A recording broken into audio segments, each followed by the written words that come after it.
ลของสติของสมาธิของปัญญานำพามาสู่ความเข้าใจในชีวิตเข้าใจในกายในจิตตามความเป็นจริงและความทุกข์ความยึดมั่นถือมั่นความจางคลายลงลดลงของเขานั้นทุกข์ทั้งหลายทั้งปวงเป็นว่ามันมาจากความยึดมั่นถือมั่นความบริสุทธิ์ของท่านสุขทั้งหลายทั้งปวงมันก็มาจากการที่เขาบริสุทธิ์มั่นถือมั่นคือกันแต่ว่าการที่เขาสิเห็นความบ่เที่ยงความบ่แน่นอนของชีวิตความบ่ยึดบ่ถือใดมันก็ต้องเริ่มจากการมีสติของท่านกายเจ้าของยังเอาฝึกสติงานจงกรมกับมือเท้ากระทบพื้น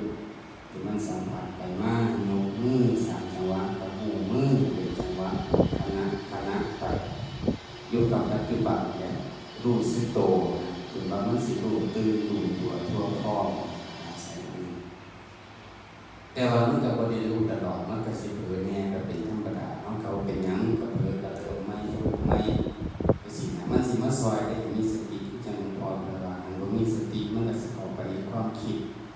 ความอยากความโลภใช่ไหมความเป็นเจ้าเขาเจ้าของก็เป็นความยึดมั่นถือมั่นก็คือแสดงออกมาเป็นผลว่าจังพวกเอารถมาเจิมจังซี่ก็จริงๆก็เจิมคนไปเด้เจิมแต่ว่าใส่งานหลวงพ่อสมภพว่ามีคนเอารถแมคโครไปให้เพิ่นเจิมโอ้มาพอดีเลยสั่นว่าเจิมแต่ว่าใช้งานได้หลวงพ่อว่าเพิ่นก็ขุดสระเพิ่นอยู่ว่าแล้ว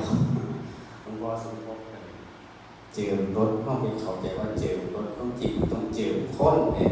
เจิมรถบางง่องมาแย่งคนเมาไปขับมันก็คือเก่ามันก็ต้องเจิมคน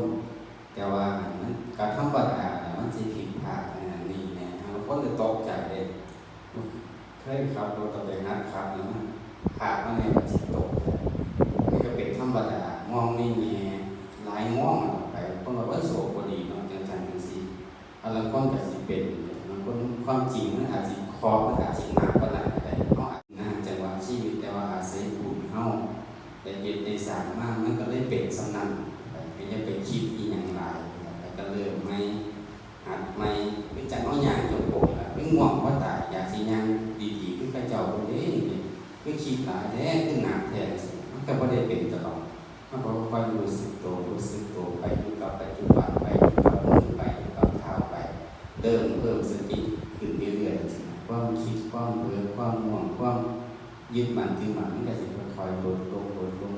ไปการอาศัยสติ